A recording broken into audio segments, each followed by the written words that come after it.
घर की सफाई करते हुए वो सोच रहे थे कि दिवाली भी बहुत तंग करती है। आज तीसरा दिन है और लग रहा है जैसे कुछ हुआ ही नहीं। पूरे घर की पुताई हो चुकी थी और एक एक सामान झाड़ पोंछ कर लगाया जा रहा था।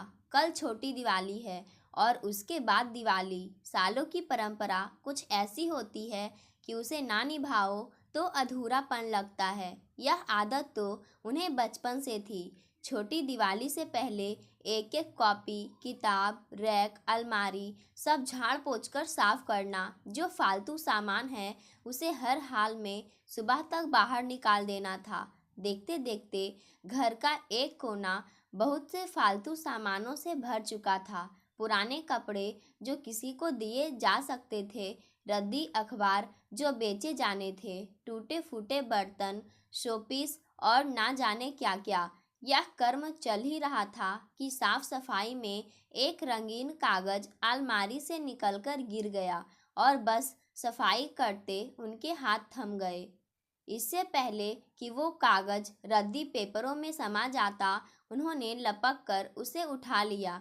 एक पीले रंग की कागज पर फूल उभरे थे। किसी लेटर पैड का पन्ना था। उसे देखते ही वे कहीं खो से गए, क्योंकि वह सिर्फ रंगीन कागज का एक लेटर पैड भर नहीं था, उस पर कुछ लिखा भी था। उन्होंने पढ़ना शुरू किया। जानू, आज नींद नहीं आ रही है। जैसे जैसे मिलन के दिन करीब आ रहे हैं, ना जाने क्यों मेरी बेचैनी बढ़ती जा रही है। उन्हें याद आया, खत भेजने से पहले वे इस कागज में गुलाब का फूल भी तो छुपा कर रखते थे। वे धीरे धीरे एक एक लाइन पढ़ रहे थे। वो खत क्या था? किसी के जज्बात का पुलिंदा था।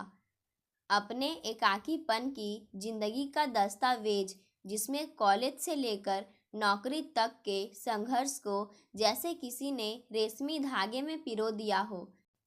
लेकिन यह खत अधूरा था, क्योंकि आगे पेंसिल से डैश डैश किया हुआ था, जैसे अभी इसमें कुछ लिखना बाकी रह गया हो। हाँ, सबसे नीचे 3 शब्द लिखे जा चुके थे, सिर्फ तुम्हारा भोलू। वह डैश डैश शायद खत को और रोमानी बनाने के लिए किसी शेर के लिए छूटे थे। खत पढ़ते पढ़ते वे कहीं खो से गए थे। कितना पुराना होगा वह खत? उस पर लिखी तारीख उसके कोई 35 साल पुराना होने की गवाही दे रही थी। किसी की जिंदगी में 35 साल कोई छोटा वक्त तो नहीं होता। वे सोचने लगे, उस वक्त क्या लिखना चाहते थे जो अधूरा रह गया और खत पोस्ट ना किया जा सका।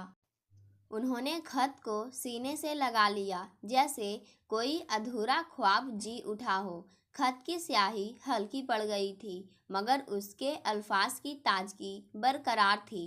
खत पढ़ते पढ़ते जब उनकी आंखें नीचे पहुंची तो आंखें नम थी। सिर्फ तुम्हारा।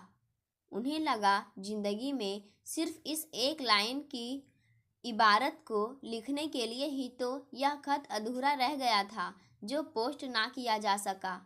अपनी ही बातें एक उम्र के बाद पढ़ने, सुनने और देखने में बड़ी अजीब लगती है। उन्हें शॉपिंग के लिए जाना था। नीचे ड्राइवर गाड़ी साफ कर रहा था। बेटी के घर भी तो त्योहारी भेजनी होगी, और वो जो उनके अंडर में 10 लोग काम करते हैं, उनके लिए मिठाई और गिफ्ट भी तो लाना है।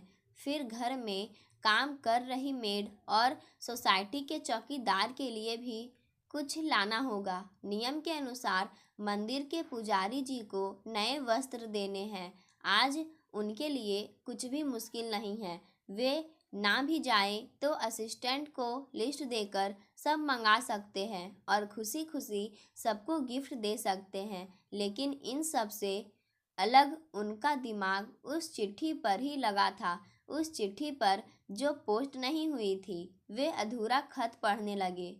सुनो, आज साइकिल से पूरे शहर का चक्कर लगाकर आया हूँ, तब जाकर इतना सुंदर लेटर पैड मिला है। और जानती हो, मेरे पास दिल की दौलत के सिवाय तुम्हें देने के लिए और कुछ नहीं है। एक बात और, ना जाने क्यों मैं अपने आसपास एक बहुत बड़ी भीड़ होने के बावजूद बिल्कुल अकेला महसूस करता हूँ। हाँ, ज़्यादा तो नहीं, तुमसे एक वादा कर सकता हूँ, मैं सिर्फ तुम्हारा हूँ और ताउम्र तुम्हारा रहूँगा। इसके बाद सबसे नीचे लिखा था, वही सिर्फ तुम्हारा भोलू। उनकी आंखों में इसलिए आंसू थे क्योंकि वो जो कुछ लाइन अधूरी रह गई थी वह उन्होंने अपनी पत्नी के साथ चलते चलते आज 35 साल की जिंदगी में वक्त के ऊपर लिख दी थी, जिसे पढ़कर समझना इतना आसान नहीं था।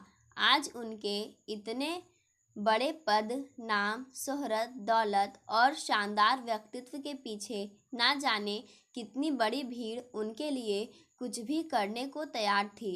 वह जानती थी इस शख्स से जुड़कर जिंदगी में कुछ हासिल ही होगा, जाएगा कुछ नहीं। लेकिन इन सब से परे सवाल बहुत बड़े थे।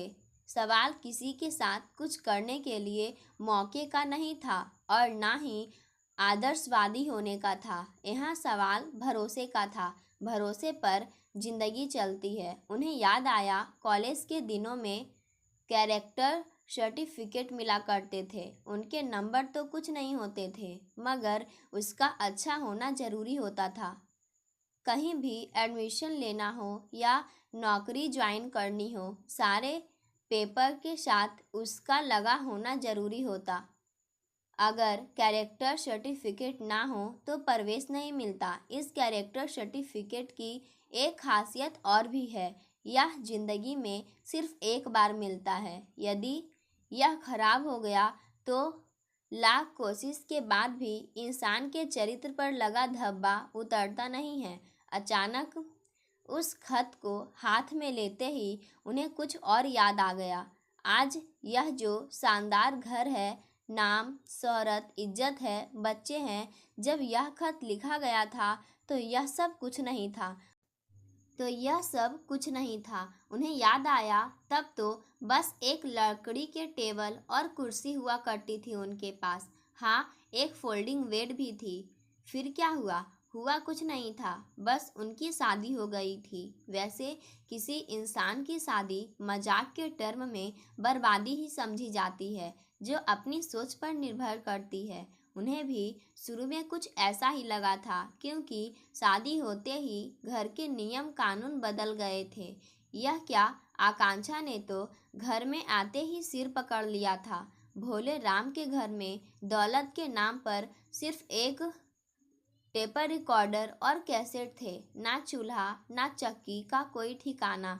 ऊपर से सिर पर कर्ज भी चढ़ा हुआ था। भला क्या देखकर घर वालों ने उसके लिए लड़का ढूंढा था, मगर नहीं, इसे ही जिंदगी कहते हैं।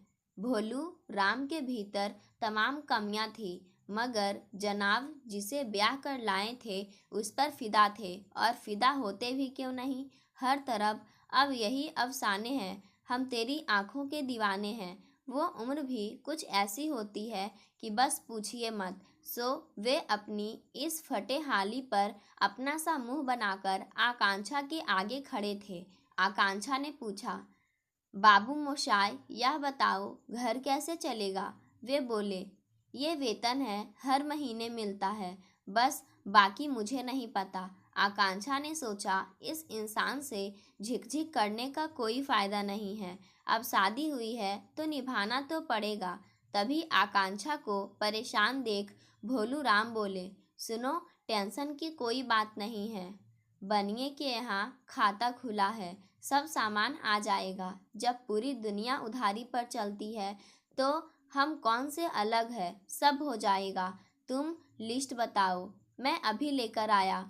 आकांक्षा ने नाराजगी जताते हुए कहा, हमारे घर में उधार नहीं आएगा। जितने पैसे हमारे पास होंगे हम उसी में गुजारा कर लेंगे। और एक बार उधार का चक्र टूटते ही घर में खुशहाली आने लगी थी। अब बनिए से महंगे और मनमाने रेट पर सामान खरीदने की ज़रूरत नहीं थी। बाजार में जहाँ सस्ता मिला, सही मिला, वहाँ से खरीदारी होती। बचत की बचत और घूमना का घूमना हो जाता। कभी कभी शौक कम करने पड़ते तो उससे बहुत बड़ा फर्क नहीं पड़ता।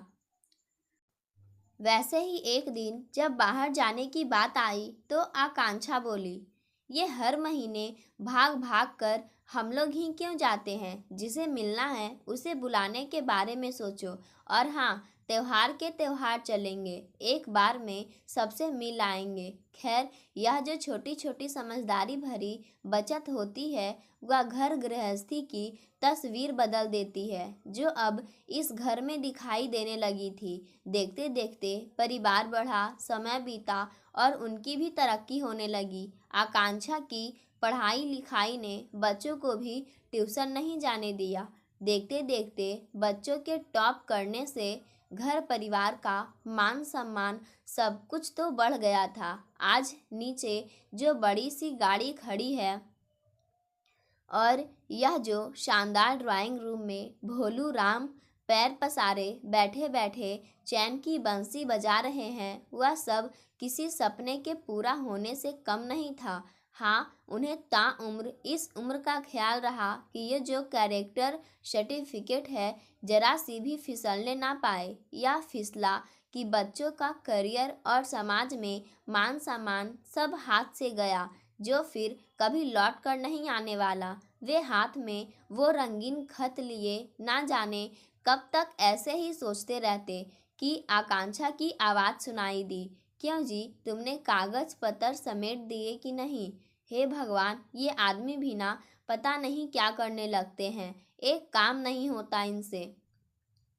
इतनी देर में तो मैं घर को 3 बार समेट देती। मैंने सोचा कहीं कुछ काम के कागज ना हो, सो इन्हें देखने को बोल दिया। वैसे ही आकांक्षा की आवाज़ सुनाई दी। वे सतर्क हो गए। अरे, आ रहा हूँ, क्यों गुस्सा करती हो? अरे, इतनी देर हो गई और कोई काम नहीं है क्या घर में? त्योहार का दिन है, मार्केट जाना है और तुमसे जरा सा काम नहीं सिमट रहा। तुम वहीं रहो, मैं चाय ला रही हूँ। इधर आकांक्षा की आवाज़ बंद हुई कि उनका दिमाग घूमा। यह क्या करने जा रहे हैं वो? जब इतने सालों तक अपने कैरेक्टर सर्टिफिकेट को बचा कर रखा था, तो यह ऑफिस स्टाफ के साथ वो गोवा के टूर पर क्यों जा रहे हैं? वह भी सेक्रेटरियल स्टाफ के साथ, जिनमें 3 लड़कियां हैं। भला इन नए बच्चों के साथ उनका क्या तालमेल? इन नए लड़के लड़कियों का क्या सब के सब पता नहीं क्या क्या करेंगे? उनके दिल के भीतर कौन से छुपे अरमान हिलोरे मार रहे हैं, जो वे इसके लिए हामी भर बैठे थे। इससे पहले वे ज़्यादा कुछ सोचते कि आकांक्षा चाय लेकर आ गई और उसने भोलू के हाथ में रंगीन कागज़ देख लिया। क्यों जी, यह क्या है?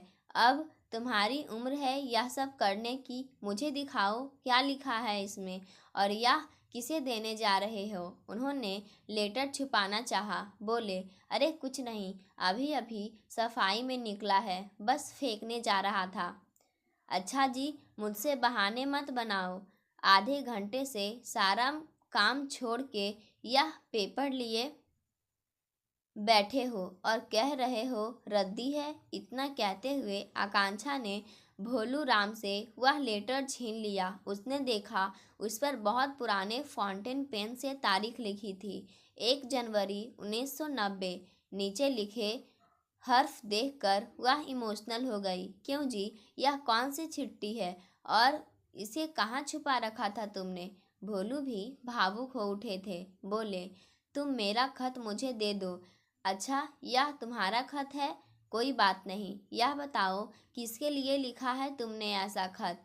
आकांक्षा बोली। भोलू से कुछ बोलते ना बना, लड़खड़ाती आवाज में बोले, वह तुम्हारे लिए लिखा था, लेकिन पूरा नहीं हुआ तो पोस्ट नहीं कर पाया था, वही सफाई में दिख गया। जब मेरे लिए लिखा था तो खत मेरा हुआ कि तुम्हारा? सोच कर बताओ, यह मेरे लिए था, खत तो मेरा हुआ। आकांक्षा हंसते हुए बोली, प्लीज़ यार, खत दे दो, अभी बच्चे देखेंगे तो कितना चिढ़ाएंगे, तुम समझते क्यों नहीं? भोलू जैसे गिड़गिड़ाते हुए बोले, चलो ठीक है, तुम्हें दे दूंगी, पर एक शर्त है। इसे तुरंत फोल्ड करो और कहो कि आज के बाद इसे बाहर नहीं निकालोगे। अगर सुबह से शाम तक मैं भी ऐसे ही तुम्हारी तरह बैठी रही तो हो चुका काम। चल चुका यह घर, आकांक्षा ने कहा। भोलू ने खत लेते हुए हाँ में सिर हिलाया और जल्दी जल्दी खत फोल्ड करने लगा। फिर अचानक बोलो, सुनो, तुम भी तैयारी कर लो, आकांक्षा बोली। अरे किसकी तैयारी कर लूँ? दिवाली की तैयारी कर तो रही हूँ, और क्या करना है? अरे बताया तो था तुम्हें कि गोवा जा रहा हूँ, भोलू ने कहा। हाँ, लेकिन वह तो तुम्हारे ऑफिस का टूर है, उसमें मेरे चलने की तो कोई बात नहीं हुई थी, आकांक्षा ने कहा। अब जो कह रहा हूँ वो सुनो, मैं अकेले गोवा नहीं जा रहा हूँ, तुम भी मेरे साथ चल रही हो, भोलू ने कहा। और आकांक्षा, जिसने खत के अंतिम 3 शब्द पढ़े थे, सिर्फ तुम्हारा भोलू, वह सोच रही थी यह खत अधूरा कहाँ है। भोलू ने तो इस अधूरे खत को अपनी जिंदगी के चरित्र की स्याही से लिखकर पूरा किया है। इस खत में तो वफा की रोशनाई भरी हुई है। पाठकों, आज की कहानी यहीं समाप्त होती है। धन्यवाद।